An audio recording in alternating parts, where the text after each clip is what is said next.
اور وہ آپ کی نسل میں آئے گا۔ تو عبد المطلب نے کہا جس کی طرف تو اشارہ کر رہا ہے کہ آئے گا وہ میری گود میں آ چکا، اس کا نام میں نے محمد رکھا ہے۔ شاہ یمن نے کہا میرا سلام کہیے گا اور یہ تحفے پیش کیجیے گا۔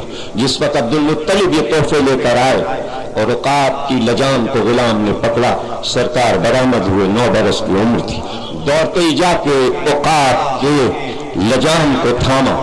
جیسے ہی لجام کو تھاما اور ارادہ کیا کہ عقاب میں قدم رکھ کے سوار ہو جائیں، عقاب نے بولنا شروع کیا کہ پہلے انسان آپ ہوں گے جو میری پشت پہ بیٹھیں گے، اور میری نسل ابراہیم کے گھوڑے سے اب تک چلی آ رہی ہے، میں نے آپ کے انتظار میں اپنے پشت پر کسی کو بیٹھنے نہیں دیا۔ سرکار اس پر بیٹھے، بیٹھنے کے بعد جب اسے تاوا دیا اترے تو عبد المطلب نے کہا بیٹے کیا ذہن میں نام آتا ہے؟ کہ یہ تو ایسے چلتا ہے جیسے فضا میں عقاب پرواز کر رہا ہے، ہم نے اس کا نام عقاب رکھا۔ اب یہ طے ہو کہ وراثت میں کون سا گھوڑا کس کو جائے گا۔ عقاب کہہ رہے ہم نے کسی کو بیٹھنے نہیں دیا، یہ سوچ کر حسین نے علی اکبر کو دیا ہے عقاب کہ اسے محمد کی سواری پسند ہے، شبیہ محمد بیٹھیں گے تو خوش ہوگا۔ تو عقاب نے علی اکبر کو یہی سمجھا کہ میری پشت پر اب تک جیسے کہ شبیہ نبی ہے، یہ عقاب ہے، مرتجز عباس کے پاس ہے۔ ایک گھوڑا لیا تو اس کا نام میمون رکھا، یہ سبزہ تھا اور اس میں خصوصیت یہ تھی کہ جب میدان جنگ میں آتا تو مقابل کے گھوڑے پر اپنے آگے کے سموں کو اٹھا کے اس کے سر سے ٹکرا دیتا، بلند قامت ہو کے الگ ہو جاتا، لوگ دیکھتے رہ جاتے۔ میمون بہت بلند قامت گھوڑا تھا، یہ حضرت قاسم کو عطا کیا تھا، ذوالجناح اپنے پاس رکھا تھا، ذوالجناح شاہ مصر نے بھیجا تھا، اور ذوالجناح پر بھی کبھی کوئی سوار نہیں ہوا تھا، بلکہ وہ صحرا میں چرتا پھرتا تھا اور کسی کے ہاتھ نہیں آتا تھا۔ جب شاہ مصر نے ارادہ کیا کہ محمد کو کوئی تحفہ بھیجے تو اس نے کہا بھائی وہ جو نظر آتا ہے گھوڑا کبھی کبھی سرحد شہر پر، اسے اگر لا سکے تو اس کو ہم بھجوا دیں۔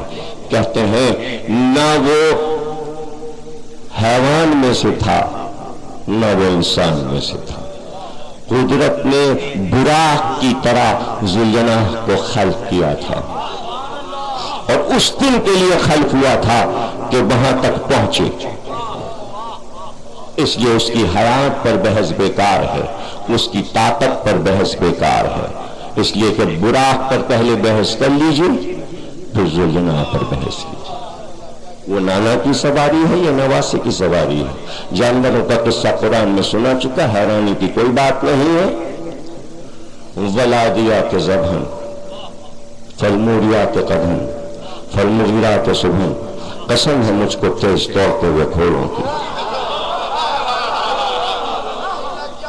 قسم ہے مجھے ان گھوڑوں کے منہ سے گرتے ہوئے جھاگ کی اور سروں سے اٹھتی ہوئی چنگاری کی، اور قسم ہے ان گھوڑوں کی صبح صبح دشمنوں پر حملہ کر دینے کی۔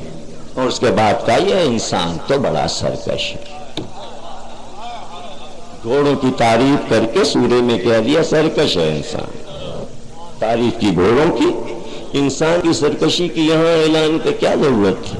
پتہ چلا جو گھوڑوں سے بیزار ہوں گے وہ سرکشی ہوں گے۔ قرآن بول رہا ہے، پڑھ لیجیے، سورہ سامنے رکھا ہوا ہے، صبح جا کے تلاوت کر لیجیے گا۔ عادیات گھوڑوں کو کہتے ہیں، زبان بھی گھوڑوں کی قسم ہے۔ سورہ صافنات ہے، صافنات بھی گھوڑوں کی ایک قسم ہے۔ وہ قسم کیا ہے وہ بھی سن لیجیے۔ سرکار نے بتایا کہ گھوڑے 2 قسم کے ہیں، ایک اچھے اور ایک برے، ایک اشقر ایک ارجل، اور اس میں آپ نے بتایا کہ اگر چاروں ہاتھ پاؤں میں ایک رنگ پایا جائے تو یہ مبارک ہے، لیکن اگر 3 ایک رنگ کے اور ایک پیر ایک رنگ کا ہو تو یہ منوس ہے۔ لیکن اس نحوست کو دور کرنے کے لیے اگر وہی رنگ جو 3 پیروں میں ہے پیشانی پر ٹیکے کی شکل میں آ جائے تو پھر گھوڑا مبارک ہو جاتا ہے۔ یہ صحیح بخاری میں بھی ہے، یہ صحیح مسلم میں بھی ہے روایت، ترمذی میں بھی ہے، مسند میں بھی موجود۔ تو سرکار یہ تک بتا رہے ہیں کون سے گھوڑے مبارک ہیں، اور آپ نے بتایا کہ برکت گھوڑوں کے قدموں میں ہے، جہاں گھوڑے ہوں گے اس زمین پر برکت ہوگی۔ یہی سوچ کے نواب قزل باش نے پورا لاہور گھوڑے کے نام کر دیا تھا تاکہ لاہور میں برکت رہے، توڑ پھوڑ نہ ہو۔ اب تو علاقہ نواب صاحب رہ گیا بیچارے کا، ورنہ یہ کہ ساری زمین انہوں نے گھوڑے کے نام وقف کر دی تھی۔ اب جو لوگ رہ رہے ہیں یہ سب ذوالجناح کی زمین پہ رہتے ہیں، لاہور میں کالونیاں بنا بنا کے۔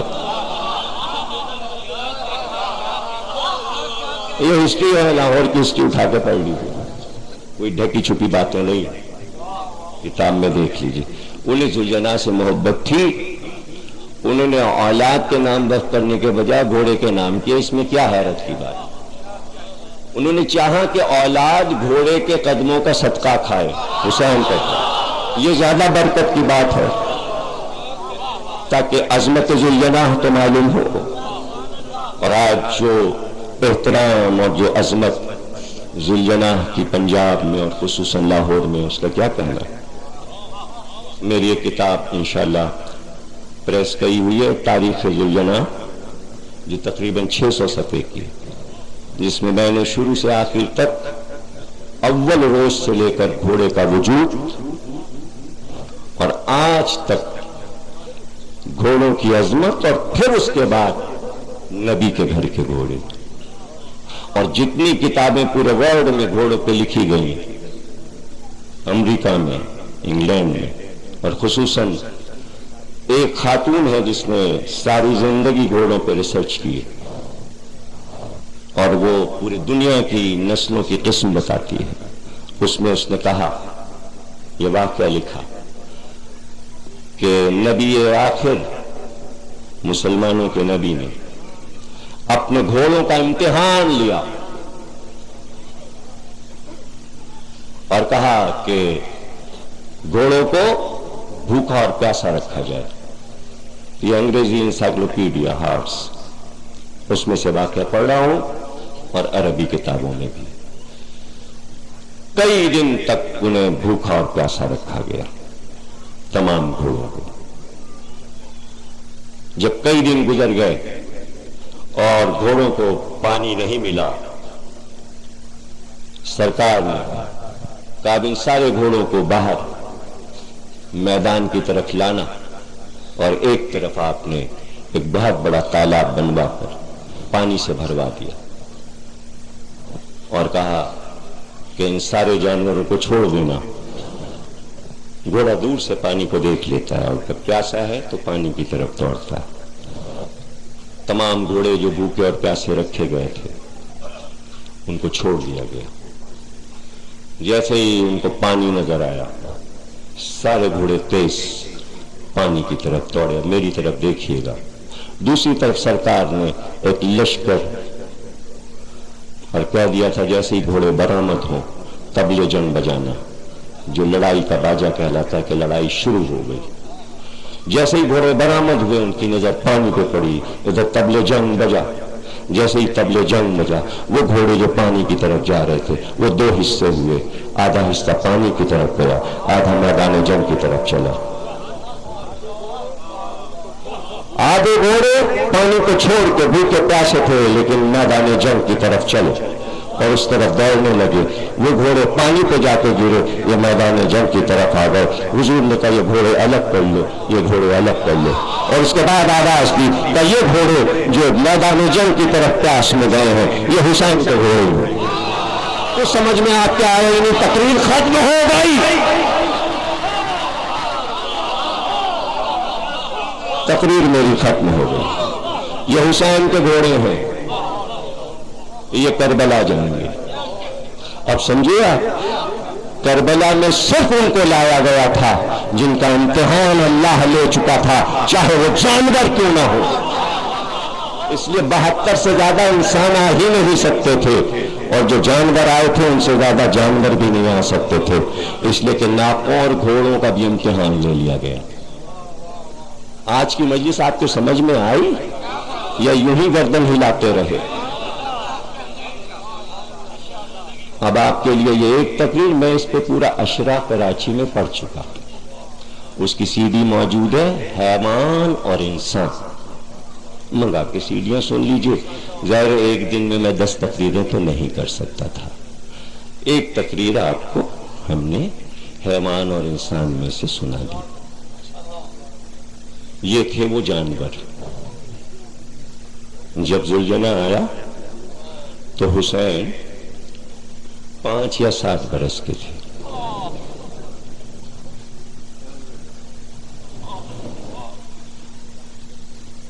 ایک چیز کی وضاحت کر دوں، کوئی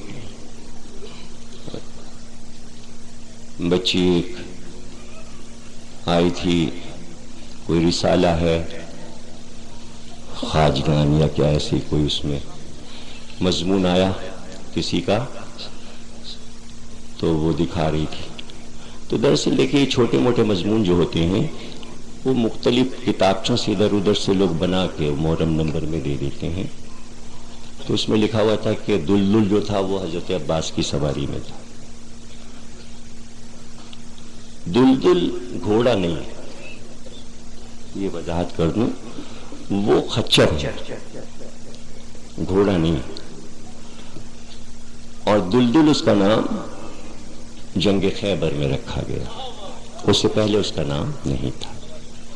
اور حضرت عباس چونکہ طویل القامت تھے، اس لیے دلدل پہ سواری کا کوئی سوال ہی نہیں پیدا ہوتا کہ عباس اس پہ بیٹھیں گے اتنے چھوٹے گھوڑے پہ، اس لیے کہ خچر چھوٹا ہوتا ہے۔ اس میں یہ بھی لکھ دیا انہوں نے کہ علی بھی دلدل سوار، عباس بھی دلدل سوار، ایسا نہیں ہے، بلکہ جس کتاب سے انہوں نے حوالہ لیا اس میں یہ لکھا ہے آغا مہدی صاحب نے کہ بعض لوگ یہ کہہ دیتے ہیں کہ عباس بھی دلدل سوار ہیں، شاعری میں ایسا نہیں ہے۔ انہوں نے تردید کی، انہوں نے اس تردید کی اور تائید کر دی۔ انہوں نے مزید یہ بتایا ہے کہ دلدل سوار صرف علی ہے، اور وہ بھی راز الہی ہے کہ دلدل جو آیا ہے وہ کبھی باندھا نہیں جاتا تھا، چرتا رہتا تھا، کبھی اس دروازے پہ پہنچا کبھی اس دروازے پہ، لوگ اسے کھلاتے رہتے تھے، خاطر کرتے رہتے۔ جب خیبر کے اوپر جانے لگے قلعے پر آپ، تو کہا کہ اس کو بھی لے چلو، اس خچر کو بھی ساتھ لے چلو، تو وہ ساتھ لے لیا گیا۔ دراصل میرے کانوں میں ہوا لگ رہی ہے اور مسلسل پسینہ آ رہا اور میں پریشان ہو رہا ہوں، ٹوپی اتارنا ضروری تھا اس لیے کہ میں مصائب پر آنے والا ہوں، اور بہت سخت پسینہ مجھے آ رہا ہے اور آج ہی بخار اترا ہے میرا، تو بہرحال اس قابل ہوا کہ آج ذرا اطمینان سے تقریر کرا۔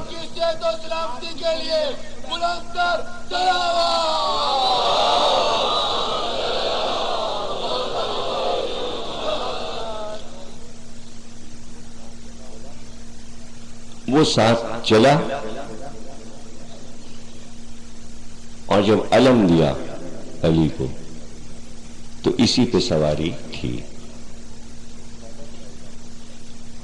تو خیبر کا علاقہ چونکہ پہاڑی علاقہ تھا اور پہاڑی علاقے پر بلندی پر گھوڑا نہیں چل پاتا، گھوڑا پہاڑوں میں نہیں چل سکتا، اس لیے آپ نے دیکھا ہوگا پہاڑی علاقوں میں عام طور سے خچر استعمال کیے جاتے ہیں، گلگت میں، بلتستان میں اور تمام، اس لیے کہ وہ قدم جما لیتا ہے اور پہاڑی علاقوں پہ دوڑ سکتا ہے۔ اس لیے سرکار نے خیبر کی لڑائی میں اس کو لیا تھا، اور جیسے ہی مولا اس پہ تشریف فرما ہوئے اور یہ چلا اور اس نے دوڑنا شروع کی تو اتنا تیز اس نے اپنے پیروں کو پھیلا دیا کہ ایسا لگتا تھا اپنے شکم کو اس نے زمین سے چپکا دیا۔ تو عربی میں اگر جانور اپنے پیٹ کو دوڑتے میں زمین سے مس کر دے تو اسے کہتے ہیں دل دل. جب وہ لے کے دوڑا ہے مولا کائنات کو تو رسول اللہ کی نظر گئی تو لوگوں نے کہا کس طرح یہ دوڑ رہا ہے کہ اتنی تیز دوڑ رہا ہے کہ اس کا پیٹ زمین سے مس ہو رہا تھا. آپ نے کہا دل دل دل. اسی دن سے اس کا نام دلدل ہو گیا اور اس کے بعد پھر کسی نے اس پر سواری نہیں کی. وہ خیبر کے ہی لیے تھا. تو حضرت عباس کے لیے تو ایک وجیح ترین شاندار گھوڑا چاہیے تھا اور وہ مرتجس تھا جو سب سے زیادہ طویل القامت گھوڑوں میں تھا. تو اس پہ حضرت عباس سواری کرتے تھے. دلدل پہ نہیں بیٹھے کبھی حضرت عباس.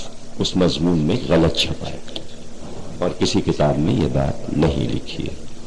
اور میں وضاحت کر چکا ہوں کئی مجلسوں میں کہ کتنے گھوڑے تھے اور کبھی اگر موقع ملا تو میں جتنے بھی گھوڑے ہیں سب کے نام لے لے کے یہ تک بتا دوں گا آپ کو کہ کس لڑائی میں مولا علی کس گھوڑے پہ بیٹھے. موقع نہیں ہے ورنہ ابھی ولادیات جو میں نے پڑھا تھا جس گھوڑے کو ولادیات کہا گیا ہے یہ مرتجز ہے. اور یہ وادی رمل میں جب یہ سورہ نازل ہوا ہے وادی یابس میں جو لڑائی ہوئی ہے اس کو جب فتح کیا ہے مولا علی نے تو مرتجز پہ تشریف فرما تھے. اور جب اس گھوڑے پر بیٹھ کر مولا علی فتح کر کے مدینے واپس آئے تو صبح کی نماز میں یہ سورہ ولادیات زبان اترا. اور تمام نماز پڑھنے والوں نے جماعت نے بعد میں پوچھا کہ آج آپ نے نئے سورے کی تلاوت کی تو کہاں ابھی جبریل لے کے نماز بھی یہ سورہ اترے. علی نے میدان فتح کر لیا اور وہ آ رہے ہیں اور ہم بحکم الہی علی کے استقبال کو آگے بڑھیں گے. تو ادھر سے رسول اللہ سب کو لے کے آگے بڑھے پورا مدینے کا مجمع اور ادھر سے علی آ رہے ہیں میدان کو فتح کر کے وادی رمل کو فتح کر کے اور سب کو قیدی بنا کر کافروں کو گرفتار کر کے. اس کو اس لڑائی کے 3 نام ہیں.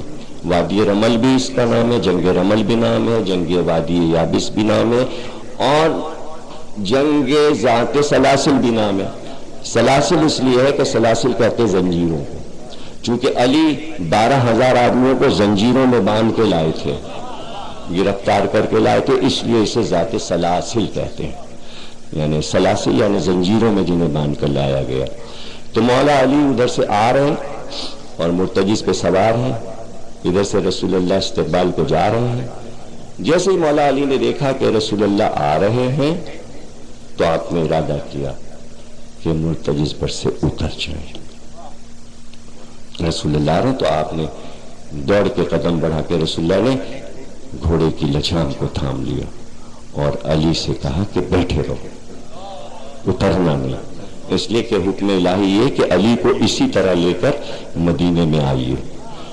تو گھوڑے کی لجام کو پکڑے ہوئے رسول اللہ آگے آگے چلے, علی گھوڑے پہ بیٹھے ہوئے. اب منظر کیا ہے, گھوڑے پہ علی بیٹھے ہیں, گھوڑے کو لے کے رسول چل رہے ہیں, پورا جلوس اس کے پیچھے چل رہا ہے, سوار بھی ہے سواری بھی ہے اور ایک آدمی گھوڑے کو لے کے چل رہا ہے وہ ہے نبی. اور اس طرح مدینے میں داخل ہو رہے ہیں. اب پڑھ کے آ رہے ہیں, پڑھ یہ رہے ہیں, کہتے جا رہے ہیں یا علی آج میں تمہاری وہ فضیلتیں بیان کرتا کہ جو اب تک نہیں بیان کی. ذرا یہ حدیث تو دیکھیے جس میں کچھ بھی نہیں بیان ہوا.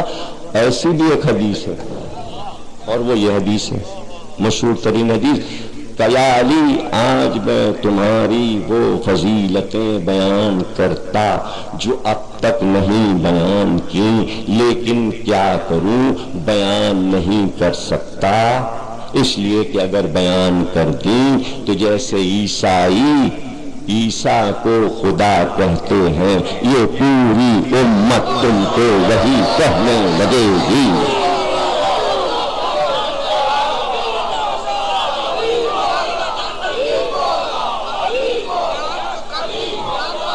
جی بیان کر دی, بیان کر دی.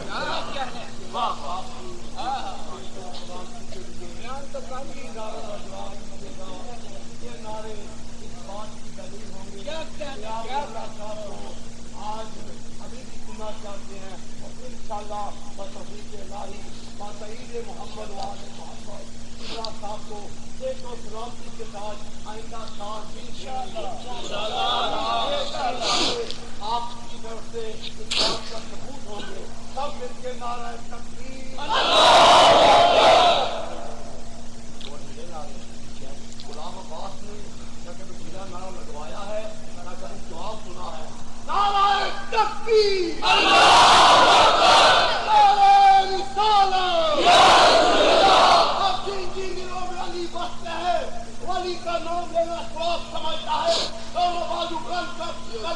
اپنی اپنی آوازوں کو شاہ نجف کی بارگاہ میں پہنچاتے ہوئے میر کا نعرہ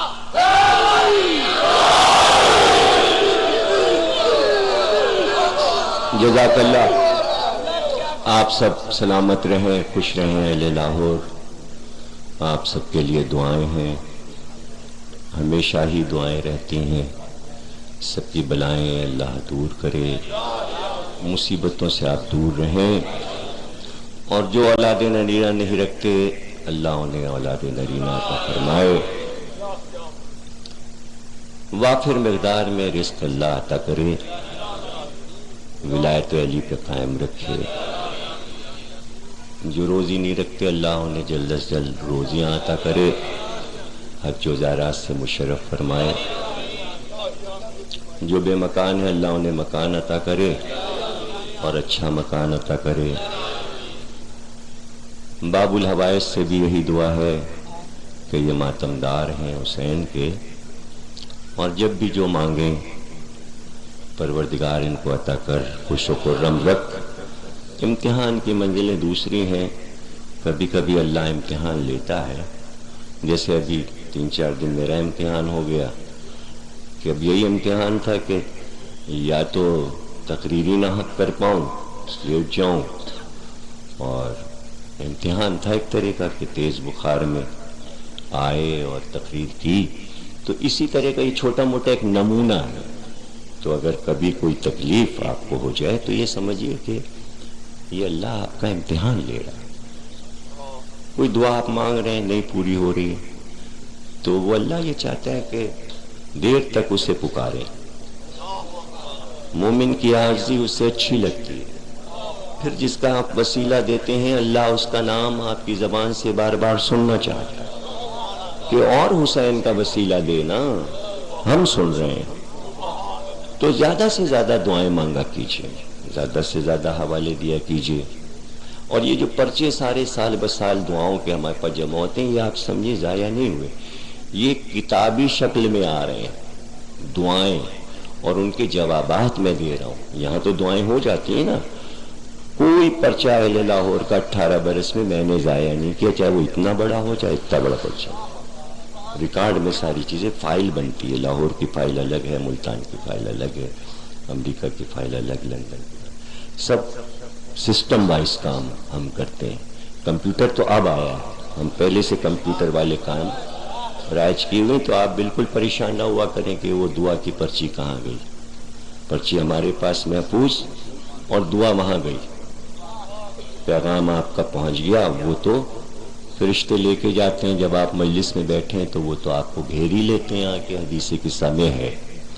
تو آج کی آخری مجلس میں ہم سب کے لیے دعا کراتے ہیں, اور یہ دعا ہم نے کرا دی. اب ظاہر ہے کہ مساعد کے بعد تو سواری ابھی برآمد ہوگی, اس لیے دعا کا موقع نہیں ہوگا. پھر ماتم شروع ہو جائے گا. سنگتیں آئی ہوئی ہیں اور آپ ماتم کریں گے فوراً ہی, جیسے کہ منتظر برآمد ہوگا. ابھی یہ ہمارے دونوں بھائی ہیں علی اور عابد, یہ دونوں ماشاءاللہ خدمت کرتے ہیں اس گھوڑے کی. اور ہم نے کہا اور متولی خیمہ سادات علی حیدر نے کہا تو وہ لے آئے, اور ابھی جب میں آیا تو گھوڑا سج رہا تھا. یہ دل کے ارمان ہوتے ہیں, اس پر کوئی دنیا نظر نہ ڈالے کہ یہ سجا ہوا گھوڑا کیوں ہوتا ہے. اس لیے کہ جو چیز لٹ جاتی ہے اس کو سجا ہوا دیکھنے کو دل چاہتا ہے. اور جہاں پہ میں نے تقریر چھوڑی تھی، جب تک محبت آپ کسی چیز سے پیدا نہیں کریں گے بات نہیں سمجھیں گے. پوری امت، پوری قوم کے نام میرا پیغام کہ اس نظر سے دیکھیں کہ یہاں پر میں تھا کہ رسول اللہ مسجد سے جو نکلے تو یہ دیکھا کہ 5-7 برس کے حسین ایک نظر کھڑے ہوئے غور سے ذوالجناح کو دیکھے جا رہے تھے. رسول اللہ نے ایک بار حسین کی نظر دیکھی اور پھر اس جانور کو دیکھا. چلتے ہوئے آئے اور حسین کو گود میں اٹھا لیا. پیار کر کے کہنے لگے حسین یہ کیسا لگتا ہے تمہیں؟ کہا نانا ہمیں یہ بہت اچھا لگتا ہے. کہا حسین اب یہ تمہارا ہو گیا، یہ تمہارا ہو گیا، تم ہی اس پہ بیٹھو گے. یہ کہہ کر حسین کو اس کی پشت پہ بٹھا دیا. کہتے ہیں جب پہلی بار کہیں پہ بھی تقریر رک جائے گی، اس لیے کہ اس کا ہر مقام ایسا ہے کہ سمجھیے کہ تقریر ختم ہو گئی، اس لیے کہ اس میں پڑھنے کی میرے میں مجال نہیں ہوتی. یہ مصائب ہیں عاشور کے دن کے، لیکن پڑھنا اس لیے پڑھ رہا ہے کہ 10ویں مجلس ہے اور ذوالجناح برآمد ہوگا، لیکن یہ میں عاشور کے علاوہ یہ سب پڑھتا نہیں ہوں. عاشور کے مصائب بار بار نہیں پڑھے جاتے، صرف عاشور کے دن پڑھے جاتے ہیں اور سارے نہیں پڑھ پاؤں گا. جیسے ہی اس نے محسوس کیا کہ حسین ہماری پشت پہ آ گئے، اس نے اپنی چال بدل لی، آہستہ آہستہ قدم اٹھانے شروع کیا. پشت پر حسین ہے، گویا جیسے بچے کو سنبھالے ہوئے. اب یہ بات میں آپ کو بتا دوں کہ ابھی میں پچھلے سال جب عشرہ پڑھنے آیا تھا تو یہاں سے ہمارے شیخ عمران صاحب ہیں اور ان کے والد شیخ صاحب سے بہت پہلے میں نے کہا ہوا تھا جب میں شروع میں لاہور آیا تھا کہ کبھی مجھے کوئی گھوڑا دیں. وہ پچھلے سال انہوں نے کہا کہ آپ گھوڑا دیکھیں. ہم نے 2 گھوڑے تھے ان کے پاس، تو بہرحال ایک گھوڑا ان کا جو تھا سخی بابا وہ انہوں نے ہمیں دیا، ہم لے گئے. 1 سال سے ہمارے پاس ہے وہ. تو میں اس کے عادات و اطوار کیا بتاؤں آپ کو کہ کتنا اس میں پیار ہے. لیکن ایک چیز میں آپ کو اس گھوڑے کی خصوصیت بتانا چاہتا ہوں جو میرے پاس ہے کراچی میں، یہیں سے لے گیا ہوں میں، کہ قائم رضا کی نگرانی میں وہ رہتا ہے. قائم رضا کا ایک بچہ 3 سال کا ہے، چھوٹا علی. جب اس کے ہاتھ میں قائم مہار دے دیتے ہیں، جتنا چاہے بڑوں کے ساتھ وہ شوخی کرے، چونکہ بچہ ہے ابھی 2.5-3 سال کا گھوڑا ہے، تو چھوٹے بچے میں شوخی ہوتی ہے. اپنی چال دکھاتا ہے، اچھلتا ہے، کودتا ہے، پیار کرنے کے لیے منہ بڑھاتا ہے. لیکن جیسے ہی بچہ اس کی لجام پکڑ کے چلتا ہے سڑک پر، ایسے چلتا ہے سر جھکا کے کہ میں آپ سے نہیں بتا سکتا. جب وہ بسکٹ کھلاتا ہے اس کو تو قدموں سے بالکل مل جاتا ہے. تو جب تک وہ بچہ کھڑا رہتا ہے اس کے سموں کے پاس وہ سم نہیں اٹھاتا. ایسا نہ ہو کہ میرے سم اس بچے کے پیروں پہ پڑ گئے. یہ ہم اپنے گھوڑے کا حال آپ کو بتا رہے ہیں جو ہم لاہور سے لے گئے. یہ شبیہ ہے اس کی، تو آج اس کا یہ عالم ہے کہ بچے کو پہچانتا ہے. اب اس کے بعد بھی کچھ پڑھنے کی ضرورت ہے. وہ اصل ذوالجناح تھا جس نے دیکھا کہ میری پشت پر حسین آ گئے.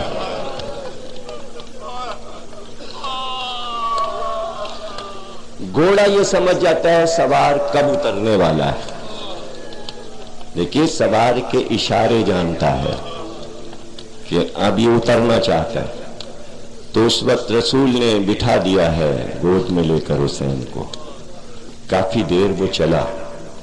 سب حضور کے ساتھی کھڑے دیکھ رہے ہیں حسین کی سواری.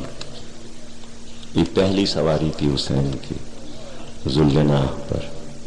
اس نے محسوس کیا کہ حسین اترنا چاہتے، تو اس نے چاروں طرف نظر کی، میں کہاں پر رکوں اور کہاں پر حسین کو اتاروں. اور ایک بار اس نے کعبہ کیا، ٹہلا اور ٹہل کر مسجد نبوی کے چبوترے کے قریب گیا اور چبوترے کے قریب اس نے اپنی پشت کو چبوترے سے ملانا شروع کیا، آہستہ آہستہ چاروں گھٹنوں کو موڑنا شروع کیا اور اتنا آہستہ بیٹھا کہ حسین کو جنبش نہ ہو، اور آہستہ سے بیٹھ کر اس نے حسین کو چبوترے پہ اتار دیا۔ ذرا سا ہلکا سا بھی ہوا کا چھوکا بھی حسین کو نہیں لگنے دیا۔ رسول نے دوڑ کے حسین کو گود میں اٹھا لیا کہ جیسے کافی دیر سے ہم سے جدا تھے حسین۔ جیسے حسین کو رسول اللہ نے گود میں لیا، یہ جنا اٹھا اور فخر کے ساتھ رسول کی طرف دیکھنے لگا کہ ہم نے آپ کے بچے کو گرنے تو نہیں دیا یا رسول اللہ، یا رسول اللہ آپ نے دیکھا ہم نے بچے کو آپ کے حفاظت سے اتار دیا۔ گویا رسول کو اطمینان ہو گیا کہ گویا کبھی حسین کو گرائے گا نہیں، پہنچ چکا پہلی مجلس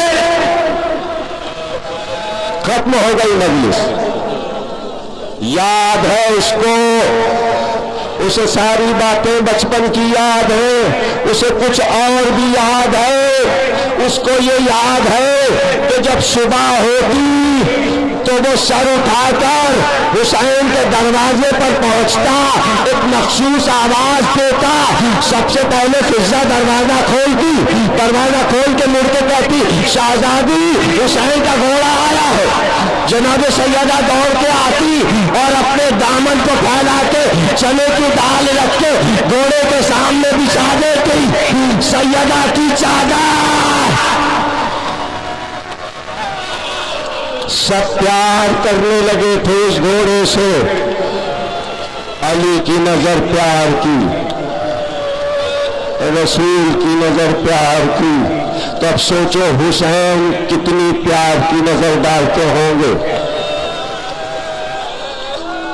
کتنی پیار کی نظر ڈالتے ہوں گے حسین اس کے اوپر، تو وہ خود حسین کو کتنا پیار کرتا ہوگا۔ تو بھائی گھوڑا حسین کی ماں کو بھی پہچانتا ہے، اس لیے کہ دروازے پہ آتا ہے، بی بی کی آواز سنتا ہے۔ سمجھ رہے ہو نا میری؟ بی بی کی آواز سنتا ہے نا، گھوڑا بی بی کی آواز پہچانتا ہے۔ اب تقریر کے صرف 3 یا 4 جملے رہ گئے، 3 یا 4 جملے رہ گئے اور اس کے بعد ماتم شروع ہو جائے گا۔ جیسے ہی حسین نے دونوں ہاتھ گھوڑے کی گردن میں ڈالے، گھوڑا سمجھ گیا اور کان میں آواز آئی، حسین کہہ رہے تھے یہاں رکنا جہاں اماں کی آواز آ رہی ہے۔ بس 2-4 جملے، یہاں چل کے رک جا جہاں میرے ماں کے رونے کی آواز آ رہی ہے، نشیر نے مجھے لے چل۔ اب یاد ہے نا بچپن کا منظر، جیسے ہی مقتل میں پہنچا چاروں طرف مڑ کے دیکھنا شروع کیا، حسین کو کہاں اتاروں؟ اگر میں یہاں اتار دوں تو جو تیر ہے جسم میں وہ پیوست ہو جائیں گے۔ ایک بار ایک ریت کے ٹیلے کے قریب پہنچا اور پہنچ کر چاہا کہ حسین کو اتارے۔ ایک بار زمین سے 2 ہاتھ نکلے، میرے لال آجا زہرا تجھے پکار رہی ہے، میرے حسین میری گود میں آجا۔ کیا حسین